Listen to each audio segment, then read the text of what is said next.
এই বুট বিরিয়ানিটা অনেক মজা হয় খেতে। আজকে আমি আর জাবিরের নানা দুজন মিলে এই বুট বিরিয়ানিটা রান্না করব। প্রথমে আমি আলু আর গাজরটা কুচি করে কেটে নিয়েছি। এবার প্যানে তেল দিয়ে ওর মধ্যে গোটা জিরা, তেজপাতা আর গোটা গরম মশলা দিয়ে একটু ভেজে ওর মধ্যে দিয়ে দিয়েছি আদা, রসুন, জিরা, ধনা, হলুদ, লবণ, বিরিয়ানি মশলা আর কাঁচামরিচ দিয়ে ভেজে ওর মধ্যে বুটগুলো দিয়ে দিয়েছি।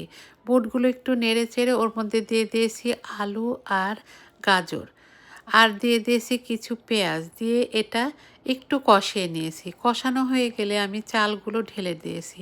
চালগুলো আমি আধ ঘন্টা আগেই ভিজিয়ে রেখেছিলাম। এবার চাল আর সবজিটা একটু ভালো করে কষে নিয়ে ওর মধ্যে দিয়ে দিয়েছি আমি 3 কাপ চালের জন্য দিয়ে দিয়েছি 8 কাপ পানি।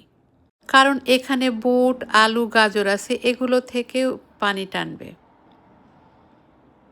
এবার আমি ঢেকে রান্না করব।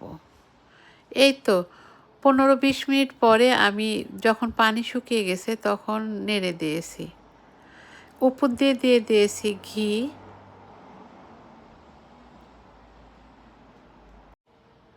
বেরেস্তা দিয়ে ঢেকে দিয়েছি। কিছুক্ষণ পরে একটু উদাম করে আমি ধনেপাতা দিয়ে আবার ঢেকে দিয়েছি। দিয়ে 15 মিনিট পরের অবস্থা এটা। দেখেন কত সুন্দর ঝরঝরে হয়েছে। এবার পরিবেশন করব। এই তো দেখেন কত সুন্দর।